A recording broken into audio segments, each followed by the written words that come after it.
Bonjour, je vous retrouve pour la pleine lune en Gémeaux, qui sera une éclipse lunaire, donc la pleine lune en Gémeaux du 30 novembre 2020. Alors avant de commencer, j'ai une petite annonce à faire, une fois n'est pas coutume, donc puisque depuis deux-trois vidéos je vous parle de moi, je vais continuer sur cette lancée.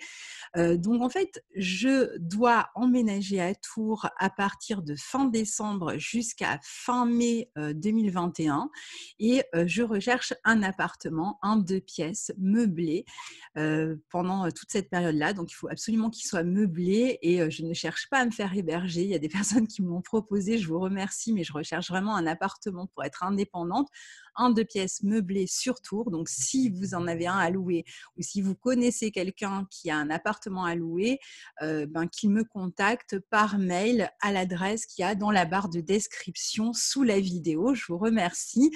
Voilà, ça m'arrangerait bien parce que je cherche et j'ai du mal à trouver en fait en 2 pièces meublées. J'en ai trouvé un et le monsieur a décidé finalement de vendre son appartement et un deuxième, exactement le même cas de figure. Donc on voit le début en fait de cette crise économique provoquée par le Covid et je pense qu'on n'est pas au bout de nos surprises.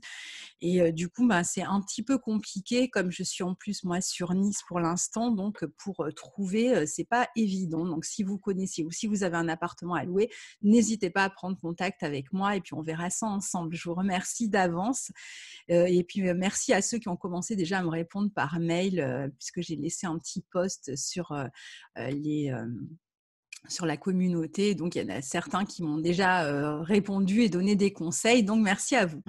Alors, la deuxième annonce que je voulais vous faire avant de démarrer, c'est que je vous avais parlé cet été de 3 webinaires que j'avais faits. Donc, les 2 premiers, vous les avez vus et le troisième, en fait, c'est pas vraiment un webinaire, c'est un podcast que j'ai enregistré avec mon ami Stéphane de la chaîne Vivre Introverti que vous trouvez sur YouTube. Donc, je mettrai bien sûr le lien dans la barre d'infos.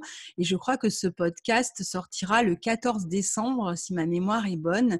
Et donc, ce sera justement sur le thème de l'introversion et l'astrologie. Donc, comment voir l'introversion dans un thème selon l'astrologie. Et puis, vous pouvez de toute façon déjà aller voir les podcasts qu'il fait sur sa chaîne qui sont super intéressants. Le dernier, c'était sur l'amour et l'introversion. C'était extrêmement intéressant. Et puis, Stéphane propose aussi des méditations de nouvelle et pleine lune que j'adore. Et donc, si vous voulez retrouver tout ça, peut-être qu'il laissera un petit commentaire sous ma vidéo s'il passe par là et qui donnera peut-être le lien précisément. Et sinon, vous retrouverez ça de toute façon sur sa chaîne. Voilà, j'en ai parlé. Donc, je passe à cette pleine lune. Alors, je vais vous partager la carte pour commencer. La voici. Donc vous voyez, c'est une pleine lune en Gémeaux qui tombe quasiment sur ma lune natale, donc j'ai bon espoir de déménager dans le mois qui suit. Surtout que les éclipses ont en général une durée de 6 mois et donc c'est à peu près la période pendant laquelle je compte m'éloigner de Nice et habiter sur Tours. Donc évidemment, là, on a une opposition entre la Lune et le Soleil, comme à chaque pleine Lune. En fait, une éclipse, c'est une pleine Lune normale, sauf qu'elle a une puissance un peu plus forte. Et donc, elle se situe, vous voyez, dans le signe de Gémeaux. Et les principaux aspects formés par cette Lune, c'est le quinconce à Vénus, qui se trouve, elle, en Scorpion. Donc, on a un quinconce à Vénus et le Soleil est lui-même quinconce à Uranus qui est en Taureau. Donc, on va expliquer tout ça. Et puis, cette Vénus à laquelle la Lune est en quinconce, est en Scorpion et opposée à Uranus, une opposition assez exacte, légèrement dépassée, mais enfin qui est encore assez forte au moment de cette pleine lune. Donc, ce sont des aspects très intéressants en astrologie et on va en parler tout de suite. Donc, je vous enlève la carte et on démarre. Donc, cette pleine lune en Gémeaux, a lieu à, à, à 10h32, pardon, heure de Paris, il y a des fenêtres qui s'ouvrent sur mon ordinateur et je regarde ce que c'est. À 10h32, heure de Paris, donc sur le degré 8 du Gémeaux, des Gémeaux. Donc évidemment, si vous êtes natif des Gémeaux et que vous avez votre Soleil ou vous avez votre ascendant, vous avez votre Lune, Vénus ou n'importe quelle planète ou le milieu du ciel, grosso modo entre 4 et 12 degrés des Gémeaux, eh bien vous êtes fortement concerné par cette pleine lune. C'est d'ailleurs le cas de Stéphane aussi, dont je parlais tout à l'heure. Et pour les autres, eh bien, évidemment, tous les signes mutables qui se trouvent dans la croix mutable, c'est-à-dire les Sagittaires, les Vierges et les Poissons, sont eux aussi concernés si vous avez des planètes ou des points entre en gros 4 et 12 degrés de ces signes. Alors, ce sont eux les plus concernés, ce qui ne veut pas dire que les autres ne le sont pas, mais à chaque fois, moi, je prends vraiment ceux qui sont le plus concernés. Oups, là. Sinon, on ne s'en sort pas. Alors, donc, cette pleine lune, c'est donc une éclipse, comme je vous le disais, une éclipse lunaire prénombrale qui a lieu le 30 novembre à 10h32, heure de Paris. Et une pleine lune qui est une éclipse, eh bien, elle va avoir une durée en général de 6 mois. Donc, ça veut dire qu'il y a une partie de votre vie qui va s'éclipser pendant environ 6 mois en fonction de la planète qui est touchée en ce moment, hein. C'est une éclipse au nœud nord, hein. Je ne sais pas si je l'ai précisé, ça veut dire qu'elle est conjointe, cette lune, au nœud nord. Donc, il y a une partie de votre vie qui va disparaître au profit d'une autre partie de votre vie qui va apparaître. Et dans 6 mois, certainement, eh bien, cette partie qui avait disparu réapparaîtra et cette partie qui était apparue, eh bien, disparaîtra d'une certaine manière, bien sûr. Donc, voilà ce qui peut se passer. Alors maintenant, il va falloir essayer de comprendre un petit peu ce qu'elle nous dit, cette pleine lune. Donc les personnes touchées, je vous en ai parlé. La pleine lune, c'est toujours un moment d'aboutissement. Ça peut être une période de vérité, une période de culmination par rapport à une situation qui entraîne souvent un changement en fonction de la situation qui arrive à terme. Alors, pour moi, par exemple, ça pourrait être un déménagement si tout se passe bien. Et puis, pour d'autres, ça pourrait être toutes sortes de changements. Je me souviens que, la période où j'avais, les éclipses sur, mes planètes en Lion qui sont, pas mal concernées par ma vie professionnelle, eh bien, je faisais 6 mois un travail parce que c'était, des contrats de 6 mois à ce moment-là. Puis je revenais, à l'astrologie parce que j'enseignais à mi-temps, en fait, pendant 6 mois et puis je revenais à l'astrologie et comme ça, pendant 2 ans où il y a eu les éclipses, je faisais 6 mois, 6 mois. Bon, bah là, ça peut être la même chose pour vous dans un domaine de votre vie. Donc, comme on est dans le signe des Gémeaux, eh bien, les thématiques qui vont être particulièrement mises en exergue pendant cette pleine lune sont justement les thématiques de mouvement, de déplacement, le commerce. Alors, c'est pas pour rien qu'à partir du 28 novembre, les commerces commencent à réouvrir. Pas tous, hein, on le sait, les restaurants et les bars, les boîtes de nuit, tout ça, toujours pas malheureusement. Et les autres vont pouvoir réouvrir. Donc, on voit bien qu'on est dans un signe, les Gémeaux, un signe d'assouplissement, donc d'assouplissement des règles aussi. C'est un signe aussi de communication, d'expression. Le signe qui est relié aux adolescents, donc il peut y avoir des problématiques autour des adolescents pendant cette période-là. Un signe de variété, de curiosité, d'apprentissage technique, pratique. Un signe de nervosité, donc on pourrait avoir tendance à être un peu plus tendu, un peu plus nerveux, d'instabilité aussi, hein, donc on est entre deux eaux, on ne sait pas exactement, par exemple pour moi, si je vais trouver ou pas trouver, mais comme c'est un signe de communication, la communication peut aider à améliorer la situation, donc il ne faut pas hésiter finalement à communiquer. C'est un signe qui est lié à la fratrie aussi, et au voisinage, pour ne citer que quelques thématiques liées aux Gémeaux. Donc, toutes ces thématiques, mouvement, déplacement, commerce, communication, expression, les adolescents, les apprentissages, l'adaptation, la souplesse, la curiosité, la nervosité, la fratrie et le voisinage, Tout ça, eh bien, sont des thématiques qui peuvent être beaucoup plus importantes pour vous en ce moment. Alors, la Lune fait un quinconce pardon, à Vénus en Scorpion. Alors, qu'est-ce que ça nous dit? Eh bien, ça nous parle d'une période d'épuration qui permet de développer la vie affective. Donc, on va devoir épurer d'un côté pour pouvoir développer des sentiments ou une relation ou peut-être un contrat dans certains cas. Donc, il faut lâcher quelque chose pour pouvoir vivre pleinement autre chose, l'amour en particulier. C'est un aspect, le quinconce, qui est très intériorisé, qui n'est pas toujours visible. Souvent, les choses se passent en soi et on a la possibilité avec le quinconce soit de vivre cet aspect euh, qui peut être vécu comme un carré, comme une difficulté, un challenge, un obstacle, qui l'est de toute façon toujours un petit peu, et qui peut être en même temps vécu comme un trigone, c'est-à-dire qu'on va trouver le moyen d'ouvrir en fait cette possibilité et de la rendre beaucoup plus fluide. Et là, comment on pourra le faire? Eh bien, en communiquant ou éventuellement en se déplaçant. Donc, c'est un aspect qui est intériorisé, qui indique la nécessité de lâcher certaines habitudes, hein, puisque la Lune, c'est quand même aussi des habitudes, donc des habitudes alimentaires ou en termes d'hygiène de vie, peut-être pour certains, de s'éloigner du foyer pour d'autres, ou de la famille, ou de certaines attaches pour pouvoir développer quelque chose. Parfois, ce sera pour vivre une relation amoureuse passionnée, parfois en secret, puisque la Vénus est en Scorpion. L'idée, c'est de faire preuve de souplesse, de faire preuve d'adaptation, de communication, de partage, d'échange, si on veut atteindre cette Vénus en Scorpion, une amélioration matérielle, une amélioration affective, pour signer un contrat, par exemple.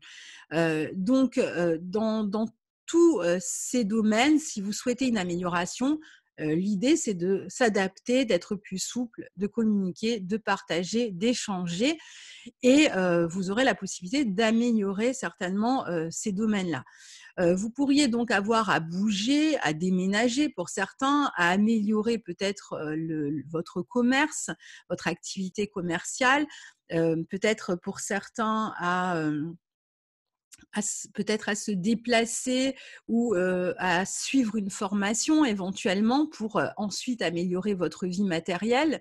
Mais peut-être que vous allez devoir compter sur quelqu'un pour vous aider en fait dans ce plan ou dans ce que vous souhaitez développer ici. Alors, il peut y avoir un déséquilibre pendant cette période, particulièrement la période qui précède et qui suit directement la pleine lune, un petit déséquilibre au niveau euh, de l'expression des sentiments, l'expression amoureuse, affective, les besoins émotionnels, certains besoins que vous avez, certaines envies que vous avez. Il pourrait y avoir un petit déséquilibre justement à parfaire. Il s'agit donc de retrouver l'équilibre. Il peut y avoir des difficultés aussi à trouver du soutien sur le plan affectif ou peut-être sur le plan matériel pour ceux chez qui le déséquilibre touche plutôt la vie matérielle en ce moment. Donc, il peut y avoir des difficultés, des déséquilibres autour d'une relation amoureuse, peut-être secrète dans certains cas, ou passionnée, ou très forte, très intense. Il peut y avoir un possible déséquilibre avec la famille, notamment avec la fratrie ici. Il peut y avoir un déséquilibre affectif qui implique un adolescent ou un membre de la fratrie, éventuellement autour d'un secret. Donc, il peut y avoir des craintes peut-être de certaines révélations ici. Alors, les solutions, je vous les ai données déjà, c'est communiquer, révéler, rééquilibrer la relation ou la situation, et ça passera par la communication de toute façon, particulièrement lors de cette pleine lune. Alors, autre aspect assez complexe de cette pleine lune, c'est le soleil en Sagittaire qui est quinconce à Uranus en Taureau.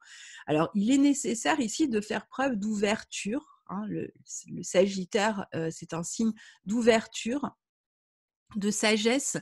Donc, il va être important aussi, avec le quinconce à Uranus, de s'individuer, de se montrer généreux aussi avec le Sagittaire, de faire preuve d'optimisme, de regarder loin, de garder confiance, ce qui ne va pas être évident. Et finalement, il n'y a que la confiance et l'optimisme qui va vous aider dans cette situation si vous êtes touché par cette pleine lune, pour pouvoir vous élever. Donc, il s'agit vraiment de comprendre la situation, de bien la juger pour améliorer son indépendance matérielle ou ça peut être au niveau du foyer, du commerce, etc. En tout cas, pour améliorer son indépendance. Alors la situation, encore une fois, peut réclamer, des déplacements, des voyages. On peut aussi attendre, des décisions officielles ou, des papiers officiels à signer, des papiers juridiques, concernant une histoire légale ici, donc qui améliorerait potentiellement votre liberté, votre indépendance ou votre situation matérielle. Vous pouvez être dans ce genre de difficultés en ce moment. Alors les quinconces, comme je vous le disais, peuvent être vécus de 2 manières. Soit ils vont permettre une évolution, surtout intérieure, qui va avoir des répercussions positives dans une situation. Donc ça réclame vraiment une adaptation ici, hein. On a le soleil et la lune en signe mutable, signe d'adaptation. Et dans ce cas-là, bon, ben, on va s'adapter, on va s'ouvrir, on va communiquer, comme on l'a expliqué, pour améliorer la situation matérielle ou sortir d'une difficulté dans la vie amoureuse ou d'un secret devenu intenable, donc qui peut même entamer l'équilibre, on l'a vu, hein, ou d'une relation ou d'une situation, pardon, avec des implications juridiques compliquées qui pourraient éventuellement empêcher aussi une situation amoureuse ou matérielle d'évoluer. Donc on pense par exemple au commerce, hein. Alors moi quand j'avais préparé cette pleine lune, c'était avant le discours de Macron, mais je me doutais bien, je vous en avais parlé dans les énergies de la les énergies du mois, je me doutais bien que cette pleine lune allait permettre d'assouplir au minimum un petit peu les déplacements et le commerce. Bon, bah, et c'est une évidence en fait avec le signe des Gémeaux. Et donc là, bon, ben, il va y avoir certainement quand même une amélioration pour certains, mais évidemment pas pour tous toujours, hein. Donc soit on les vit comme ça et on peut améliorer les choses, soit on va les vivre comme des carrés, ces quinconces, et là on s'enferme dans une forme d'intériorité anxieuse avec les Gémeaux, immobile en apparence mais extrêmement nerveuse, dans une espèce de vision étroite qui va empêcher la situation de s'améliorer. Donc il faut l'ouvrir en fait la situation en ce moment et surtout pas se replier sur soi, c'est vraiment la mauvaise solution.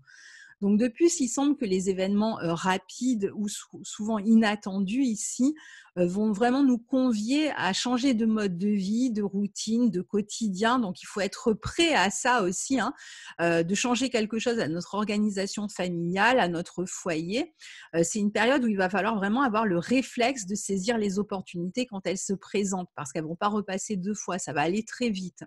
Donc les changements peuvent arriver très rapidement ici, il faut vraiment se tenir prêt. Alors, dans cette carte de pleine lune, on a aussi, je vous l'ai dit, une opposition de Vénus en Scorpion à Uranus en Taureau, qui est un axe sensuel, un axe énergétique, celui des possessions, des gains, des pertes, hein, Taureau-Scorpion. Donc là, il peut y avoir des changements rapides dans les relations amoureuses, parfois dans certains cas, surtout si vous avez des planètes autour de 10 degrés, vous prenez 3-4 degrés avant ou après des signes fixes, Scorpion, Taureau, Lion ou Verseau, eh bien, vous pourriez avoir des changements importants qui arrivent dans vos relations amoureuses. Ça peut être la fin d'une relation amoureuse ou en tout cas un tournant dans la vie amoureuse. Parfois, ça va être une période de renouveau dans une relation soudaine qui peut impliquer des déplacements dans les relations. Ça peut être un contrat qui peut impliquer des déplacements aussi assez rapides. Il peut y avoir des nouveaux contrats ici, mais on n'est pas dans une nouvelle lune, on est dans une pleine lune, donc ça sera la réponse à une démarche que vous auriez déjà fait précédemment et plutôt, je dirais, un CDD si jamais c'est un contrat, pas un CDI. Je ne pense pas qu'on signera des CDI durant cette période de pleine lune, en tout cas. Ou si on signe un CDI, eh bien, il pourrait être amené à évoluer après, en tout cas à changer de forme d'une manière ou d'une autre dans les mois à venir, d'ici les 6 mois à venir. Pour certains, ça sera la fin d'un contrat. Ça peut être quelque chose qui arrive à terme aussi dans les questions d'argent, peut-être une dépense importante, et rapide que vous devez faire, ou une entrée d'argent rapide éventuellement que vous attendiez. Il y a un besoin de stimulation ici dans la vie amoureuse. Il peut y avoir des relations intenses, une forme d'instabilité aussi, alors surtout nerveuse, mais éventuellement un petit peu aussi sur le plan affectif. Donc il s'agit de se libérer ici de certaines dépendances, de se sentir autonome tout en recherchant de la stimulation dans la vie relationnelle. On est extrêmement stimulé sur le plan relationnel ici. Il peut y avoir beaucoup de communication au sujet d'une passion, d'un engagement, de dépenses d'argent. Il peut y avoir aussi des relations avec des personnes qui sont très différentes de vous pendant cette période-là, différentes en culture, différentes en âge, particulièrement, religion ou autre, hein. Ça peut être aussi l'idée de révéler un secret à propos d'une relation amoureuse. Dans certains cas, peut-être des personnes qui vont faire une déclaration amoureuse, qui vont se déclarer enfin. Il y a l'idée de changer quelque chose à sa vie, à son ancrage, pour pouvoir vivre une relation affective ici. Il peut y avoir beaucoup d'excitation sexuelle aussi, peut-être à distance, entre autres, avec beaucoup de messages, il peut même y avoir des rencontres internet ici, mais des relations fortes et stimulantes éventuellement à distance. Il peut y avoir aussi un peu d'instabilité dans les finances, hein, parce qu'on est en Gémeaux, c'est quand même un signe assez instable. Donc des entrées importantes et des dépenses importantes et rapides. Mais aussi, je vous disais, dans les contrats, il y a peu de chances pour qu'on signe un CDI pendant cette période-là, surtout si vous êtes touché. Après, si vous n'êtes pas du tout touché, bon, vous avez peut-être d'autres aspects, mais bon, je dirais que c'est quand même peu probable sur cette période-là. Il peut y avoir des engagements de toutes sortes, mais assez rapides, et pas forcément sur la durée non plus. Vous pourriez prendre même des risques financiers ici. On peut aussi, durant cette période, gagner de l'argent par internet. C'est une bonne position pour gagner de l'argent par internet si vous travaillez par les réseaux sociaux ou sur internet. Il peut y avoir des changements aussi dans la manière de communiquer par internet. D'ailleurs, il y aura peut-être d'ici là mon nouveau site. Alors, je pense que je vais faire en sorte que ce ne soit pas avant janvier, parce que c'est vraiment pas ce qu'il me faut là, que mon site soit modifié en ce moment, parce que ça bouge déjà tellement. Mais donc, bon, ça sera dans ces eaux-là, ça sera peut-être plutôt en janvier pour moi. Mais bon, pour certains, il peut y avoir une autre manière de communiquer par le biais d'internet. Euh, pour certains, il y a aussi un sentiment d'insécurité qui peut naître de cette position, sur le plan affectif, aussi bien que sur le plan matériel, et ça peut être ressenti assez fortement sur le plan de la nervosité, donc de l'anxiété aussi. Mercure, qui maîtrise cette pleine lune, est en Scorpion, et il est au sextile de Jupiter et Saturne. Donc ici, la vérité peut amener la paix. Ça, c'est vraiment quelque chose qu'il faut que vous gardiez à l'esprit. Il peut même y avoir un déplacement qui sera source d'opportunités et d'ouverture pour vous. Certaines lois, alors je pense qu'il y aura des papiers qui seront signés, hein, quand même, hein, pour ceux qui attendent de signer des papiers, surtout autour de questions d'argent, ou éventuellement d'un déménagement. Il y a certaines lois ou actions juridiques qui peuvent aussi apporter un élément finalement de stabilité ici. Donc, bon, la réouverture des commerces, on l'a vu, peut-être un déménagement heureux qui bien qu'amenant une instabilité du fait même qu'il s'agisse d'un voyage, d'un déplacement, d'un changement de lieu de vie, va amener en même temps derrière une forme d'ouverture et de stabilité et d'amélioration dans votre vie. Donc, il peut être vécu au final comme un soulagement, mais qui parle quand même d'une transformation dans votre vie. On est en Scorpion, hein. Donc, malgré tout, ça implique une transformation de votre vie, de votre quotidien, de vos habitudes et de votre lieu de vie pour certains. Donc, ici, vous pouvez aussi vous déplacer pour approfondir vos connaissances, pour passer un examen, pour suivre un stage, par exemple, hein. Pour certains, ce sera la volonté de communiquer avec l'étranger, peut-être même de vous déplacer à l'étranger dans les 6 mois à venir, hein, même si ce n'est pas pour maintenant. Vous allez peut-être enfin pouvoir prévoir un déplacement à l'étranger. hem, prendre vos responsabilités aussi vis-à-vis de certaines perturbations qui ont lieu en ce moment, prendre la responsabilité de ce que vous pensez, de ce que vous voulez, des décisions et des choix que vous faites. Ça, c'est très important ici et là aussi, c'est une clé, que je vous donne pour aborder cette période. Donc c'est une bonne période pour planifier des changements à venir ou pour certains pour un vrai changement qui aura lieu. Alors ça, c'est surtout ceux qui vont être touchés par ce degré-là, des Gémeaux, pour signer des engagements, pour penser plus clairement, pour exprimer quelque chose que vous avez mis longtemps à dire ou pour bouger après une longue période de blocage. Alors l'éclipse étant en aspect du nœud nord pour terminer, eh bien, on peut, au final améliorer sa vie par des gains qui arrivent par le commerce. Vous allez ressentir une volonté insatiable de bouger, de déménager, de vous former, de suivre une formation, d'écrire pour certains. C'est vrai que j'ai pas parlé d'écriture avec les Gémeaux, de communiquer et tout ça, ça devrait finalement être satisfait, en dépit, de cette énergie, électricité dans l'air, que l'on ressent. Voilà, pour, cette, pleine lune en Gémeaux. Donc, je vous retrouve, ben, je ne sais pas, je vous retrouve quand je peux, mais je vous retrouve en tout cas, ben, pour les énergies du mois de décembre et puis ensuite on aura la nouvelle lune en Sagittaire qui a l'air plutôt sympathique, dont on parlera à ce moment-là, mi-décembre. En attendant, je vous souhaite une bonne continuation. Je vous remercie pour vos likes, pour vos commentaires, pour vos mails, pour tous les petits mots que vous me laissez, et cetera. C'est vraiment adorable de votre part et je m'en réjouis à chaque fois que je vous lis. À très bientôt. Au revoir.